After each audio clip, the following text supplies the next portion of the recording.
Сәлеметсіздер ме балалар? Бүгінгі сабағымыз әліппе 1-ші сынып 5-ші сабақ.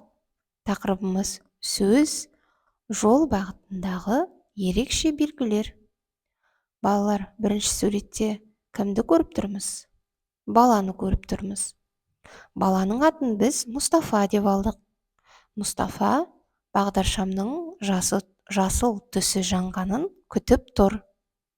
Жасыл жанса, жолдан өтуге болады. Өйткені көліктер тоқтап, жаяу жүргіншіге жол береді. Балалар, сонда қандай түс жанған кезде біз жолдан өтуіміз керек? Жасыл түс. Өйткені ол кезде көліктер тоқтайды. Ал біз жүреміз. 2-ші суретте бала қайда тұр? Автотұрақта тұр, иә?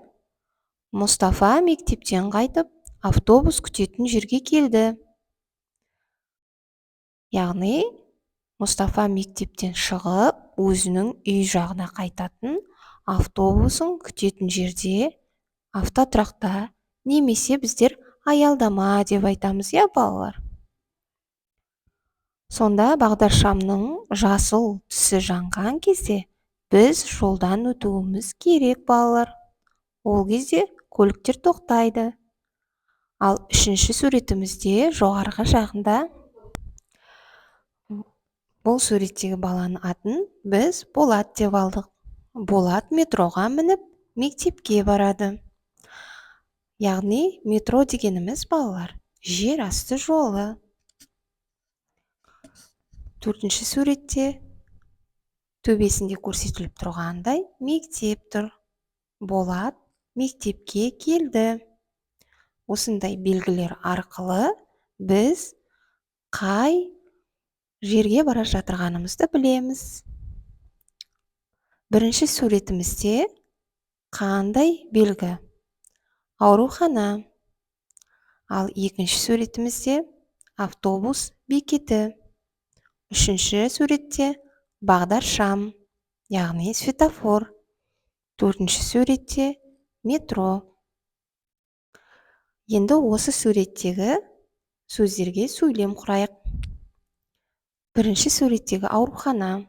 Менің әпкем ауруханада жұмыс істейді. 2-ші автобус бекеті. Айман автобус бекетінде автобус күтіп тұр. 4-ші, 3-ші бағдаршам. Бағдаршамның жасыл түсі жанғанда ғана жолдан өтуге болады. 4-ші метро.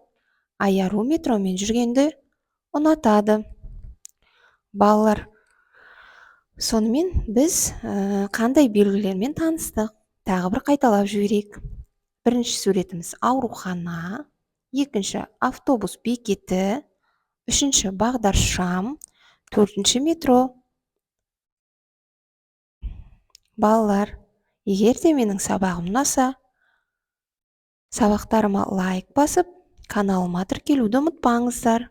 Мен сіздерге жаңа тақырыптарды түсіндіріп отырамын. Сау болыңыздар, балалар.